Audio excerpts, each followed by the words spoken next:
बिहार और मैं हूं आपके साथ आनंदमयी। विरोध का आगाज। पाकिस्तान में सिंधु नदी पर नहरों के निर्माण को लेकर एक बार फिर विवाद बढ़ गया है।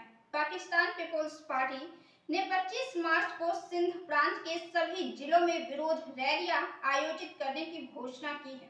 ये विरोध प्रदर्शन संघीय सरकार की नहर निर्माण योजना के खिलाफ किया जाएगा, जिसे पार्टी ने तानाशाही करार दिया है। पीपी ने आरोप लगाया कि संघीय सरकार बिना किसी संवैधानिक मंजूरी के सिंधु नदी से जुड़े अहम जल स्रोतों का नुकसान पहुंचाने की कोशिश कर रही है। आयरलैंड ने कहा थैंक यू। विदेश मंत्रालय ने एक्स पर पोस्ट किया, प्रशांत द्वीप समूह परिवार के साथ खड़े होकर किरिबाती की स्वास्थ्य सेवा प्रणाली को मजबूत बनाने में मदद करना। FIP-IC3 शिखर सम्मेलन में की गई भारत की प्रतिबद्धता को पूरा करता है। 6 बेड वाली कंटेनर बेस्ड डायलिसिस यूनिट की एक खेप मुद्रा पोर्ट से तरावा किरिबाती के लिए रवाना हुई। वर्ष 2022 में प्रशांत द्वीप देश में कोविड-19 के पहले प्रकोप के प्रबंधन में सहायता के लिए भारत सरकार ने PPE और दवाओं से युक्त चिकित्सा आपूर्ति की एक खेप किरिबाती भेजी थी। 61,000 करोड़ के टैंक और सैन्य साजो सामान खरीद रहा भारत। भारत सैन्य साजो सामान advance toll artillery gun system खरीदने जा रहा है, जिसके लिए 61,000 करोड़ रुपए खर्च किए जाएंगे।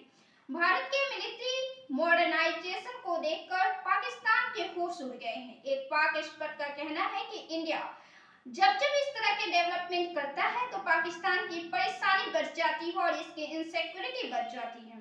उपन्यास पर बन चुकी फिल्म प्रसिद्ध साहित्यकार विनोद कुमार शुक्ल को वर्ष 2024 के लिए 59वां ज्ञानपीठ पुरस्कार प्रदान किए जाने की घोषणा की गई है।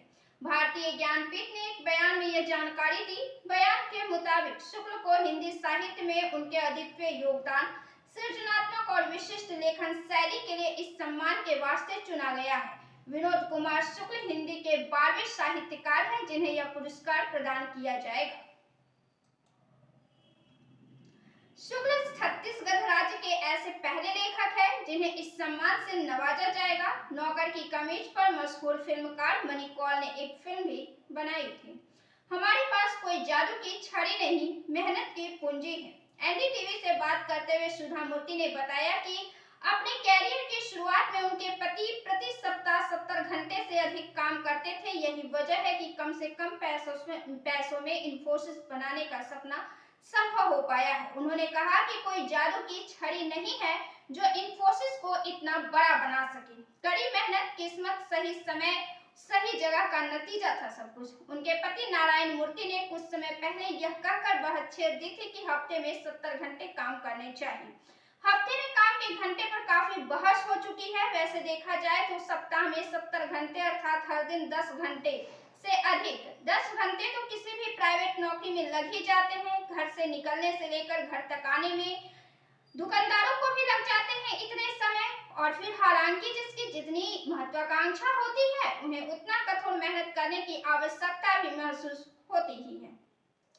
100 दिन और बदलेगा दिल्ली में काम करने का तरीका। दिल्ली विधानसभा के कामकाज को डिजिटल और पेपरलेस बनाने के लिए केंद्र और दिल्ली सरकार के बीच एक महत्वपूर्ण समझौता हुआ है। भारत सरकार के संसदीय कार्य मंत्रालय, दिल्ली सरकार और दिल्ली विधानसभा सचिवालय ने नेशनल ई-विधान एप्लीकेशन लागू करने के लिए त्रिपक्षीय समझौता पर हस्ताक्षर किए हैं। यह समझौता भारत सरकार के संसदीय कार्य मंत्री किरेन रिजिजू और दिल्ली विधानसभा अध्यक्ष विजेंद्र गुप्ता की उपस्थिति में हुआ। इसका उद्देश्य विधानसभा की कार्यवाही को डिजिटल प्लेटफॉर्म पर लाना है, जिससे कागजों का उपयोग कम होगा और कामकाज अधिक पारदर्शी और सुगम बनेगा। बिहार के छात्रों पर हमले के बाद एक्शन में नीतीश। पंजाब के बठिंडा में एक प्राइवेट यूनिवर्सिटी में बिहार के छात्रों पर हमले के बाद बिहार सरकार हरकत में आ गई है। रिपोर्ट के मुताबिक बिहार के उप मुख्यमंत्री सम्राट चौधरी ने भी इस घटना की निंदा करते हुए पंजाब सरकार से राज्य के छात्रों को सुरक्षा देने की मांग की है। बिहार के मुख्य सचिव अमृतलाल मीणा ने पंजाब के मुख्य सचिव KP सिन्हा से इस मुद्दे पर बातचीत की। मीणा ने बताया, पंजाब के मुख्य सचिव ने मुझे आश्वासन दिया है कि स्थिति पूरी तरह नियंत्रण में है और अधिकारियों द्वारा लगातार निगरानी की जा रही है। कपड़ा मंडी को हुआ 75 करोड़ का फायदा। एशिया की सबसे बड़ी कपड़ा मंडी सूरत को IPL से 75 करोड़ रुपए का कारोबार मिला है। खिलाड़ियों को जर्सी और ट्रैक पैंट से लेकर फैंस की थीम वाली टी शर्ट तक ज्यादातर कपड़ा सूरत में ही तैयार हुआ है। चीन से आयात में कमी आने की वजह से सूरत के व्यापारियों को बड़ा फायदा हुआ है। यहाँ बनने वाला पॉलिस्टर कपड़ा पूरे देश और विदेशों में निर्यात होता है। भारत सरकार द्वारा इंपोर्ट ड्यूटी बढ़ाने के बाद चीन से आयात काफी हद तक रुक गया। इससे सूरत के कपड़ा उद्योग को सीधा लाभ मिला है। यहाँ के व्यापारियों ने करीब 75 करोड़ रुपए का अतिरिक्त कारोबार किया है। 36 लाख कमाता है ये शख्स। चीन के शादोंग प्रांत में काम करने वाले 26 वर्षीय सियाओ चेन माउंटाई पर काम करके हर साल 36 लाख रुपए कमाते हैं। अपने इस काम में वो यहाँ आने वाले पर्यटकों के साथ जाते हैं और उन्हें रास्ता बताते हैं और इनसे वो अच्छा खासा पैसा कमाते हैं। इसके अतिरिक्त इस दौरान जब टूरिस्ट अंतिम पड़ाव पर पहुंच जाते हैं तो उन्हें 1000 सीढ़ियां चढ़नी होती है, जिसके बाद चेन उन्हें अपने कंधे पर बैठाकर पर्वत तक ले जाता है और इसके बदले उनसे एक्स्ट्रा पैसे चार्ज करता है। वह एक दिन में 2 बार माउंट चाई की चढ़ाई कर लेता है। ऐसे में पूरे दिन महीने की कमाई अगर बात की जाए तो आराम से 3 लाख रुपए कमा लेता है। वैसे अगर देखा जाए तो ये अपने आप में हैरानी की बात तो यह है कि एक टूर गाइड अपनी मेहनत से साल के 36 लाख रुपए कमा रहा है, जो एक अच्छे कॉर्पोरेट जॉब के सालाना पैकेज से भी अधिक है। 11 साल बाद हुई ये दिक्कत खत्म। ग्रेटर नोएडा को फरीदाबाद के मंझावली पुल से जोड़ने वाले प्रोजेक्ट की राह में आ रही दिक्कत अब दूर हो गई है। वर्ष 2014 में शुरू हुई इस महत्वाकांक्षी मंझावली पुल परियोजना में सरकार ने 25.62 करोड़ रुपए का बजट जारी कर दिया है। ऐसे में जिला प्रशासन ने किसानों से जमीन लेने के लिए सार्वजनिक नोटिस जारी कर दिया है। जानकारी के अनुसार प्रशासन ने भूमि खरीद की प्रक्रिया को अगले सप्ताह तक पूरा करने का लक्ष्य रखा है। शिलान्यास के 11 साल बाद जमीन लेने को लेकर नोटिफिकेशन हुआ है। फरीदाबाद से ग्रेटर नोएडा पहुंचने में लगभग 1.5 घंटे का समय लगता है। ऐसे में इस पुल के बनने से यह समय घटकर 20 से 25 मिनट रह जाएगा। राजस्थान में कोचिंग सेंटर पर कसेगी नकेल। राजस्थान में कोचिंग सेंटर पर अब सरकार का कंट्रोल होगा। राजस्थान कोचिंग सेंटर विधेयक पेश हुआ। इसके तहत अब कोचिंग सेंटर का रजिस्ट्रेशन जरूरी होगा। साथ ही मॉनिटरिंग के लिए कमेटी का गठन होगा। कोचिंग सेंटर अगर रजिस्ट्रेशन नियमों का उल्लंघन करते पाए गए तो 5 लाख रुपए तक का जुर्माना भी देना होगा।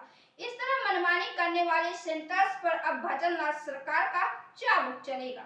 तनाव के बीच बांग्लादेश में है भारत के इस प्रोडक्ट की है खूब डिमांड। उत्तर प्रदेश मुजफ्फर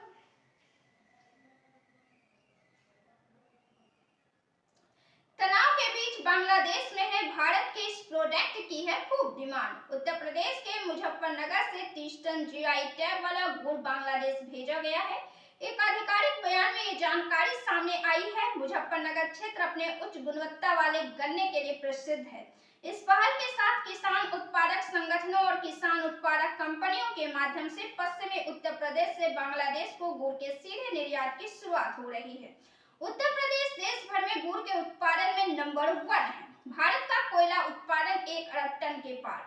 भारत ने चालू वित्त वर्ष 2024-25 में 1 अरब टन कोयला उत्पादन का रिकॉर्ड आंकड़ा पार कर लिया है और प्रधानमंत्री नरेंद्र मोदी ने इस उपलब्धि को देश के लिए गौरव का क्षण बताते हुए यह कहा है कि यह ऊर्जा सुरक्षा तथा आत्मनिर्भरता के प्रति उसकी प्रतिबद्धता को दर्शाता है। कोयले का उपयोग मुख्य रूप से बिजली उत्पादन के साथ साथ कई उद्योगों में ईंधन के रूप में किया जाता है। यह विश्व की 5वीं सबसे बड़ी अर्थव्यवस्था के लिए मुख्य ऊर्जा स्रोत है। भारत ने 2023-24 में 99.783 करोड़ टन कोयला उत्पादन किया। भारत ने कोयला उत्पादन में एक महत्वपूर्ण उपलब्धि हासिल करते हुए जो वित्त वर्ष 2024-25 में 20 मार्च 2025 को 1 बिलियन टन को पार कर गया। भारत अपने ऊर्जा मिशन के लगभग 55% के लिए कोयले पर निर्भर है और देश की लगभग 74% बिजली कोयला आधारित पावर प्लांट द्वारा उत्पन्न की जाती है। अकेलापन और अकेले रहने में समझिए बारीक अंतर। अकेलापन आपकी सेहत के लिए बहुत ही बुरा है। कुछ एक्सपर्ट्स ने अकेलापन और अकेले रहने में समझिए बारीक अंतर। अकेलापन आपकी सेहत के लिए बहुत ही बुरा है। कुछ एक्सपर्ट्स ने तो ये तक बताया कि यह एक दिन में 15 सिगरेट पीने जितना ही खतरनाक है। अकेलापन तब होता है जब आपको लगता है कि आपके रिश्ते उतने अच्छे नहीं हैं जितने आप चाहते हैं। कैम्ब्रिज यूनिवर्सिटी की एक हालिया स्टडी में यह पाया गया है कि अकेलेपन से हृदय की बीमारी, स्ट्रोक यानी कि मस्तिष्क की खून की सप्लाई में रुकावट और टाइप 2 डायबिटीज का खतरा बढ़ सकता है। इन्फेक्शन होने की आशंका भी बढ़ जाती है। भले ही हम हमेशा अपने स्मार्टफोन से जुड़े रहते हैं, जहां एक दिन में सैकड़ों मैसेज की बौछार होती रहती है, लेकिन इससे हमें हमेशा अच्छा महसूस नहीं होता। वास्तव में यह लगातार होने वाला संपर्क हम पर भारी पड़ सकता है। इससे कई लोग थोड़ी शांति के लिए तरस जाते हैं। लोग अक्सर सोचते हैं कि अकेले समय बिताना बुरा है, क्योंकि हम एक साथ रहने के महत्व पर बहुत अधिक ध्यान देते हैं। लेकिन अकेले रहने से वास्तव में हमें शांत और तनाव मुक्त महसूस करने में मदद मिलती है। अकेले में ज्यादा समय बिताने से हमारे तनाव में कमी होती है और हम खुद को आजाद महसूस करते हैं। रिसर्चर्स के मुताबिक इससे पता चलता है कि अकेले रहने से शांति का एहसास होता है। आंवला जूस के साथ काली मिर्च पाउडर फायदेमंद, इम्यूनिटी को मजबूत करता है, पाचन तंत्र को सुधारता है, त्वचा और बालों के लिए फायदेमंद है, आंखों की रोशनी बढ़ाता है। एक गिलास ताजे आंवला जूस में आधा चम्मच काली मिर्च पाउडर मिलाएं। इसे सुबह खाली पेट पिएं ताकि शरीर इसे अच्छे से एब्जॉर्ब कर सके।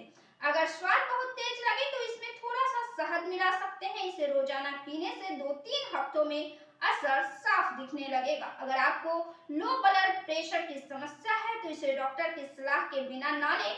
ज्यादा क्वांटिटी में लेने से पेट में जलन की समस्या पैदा हो सकती है। इसलिए सीमित क्वांटिटी में ही सेवन करें। साथ ही गर्भवती महिलाएं और बच्चे इसे लेने से पहले डॉक्टर से अवश्य ही परामर्श लें।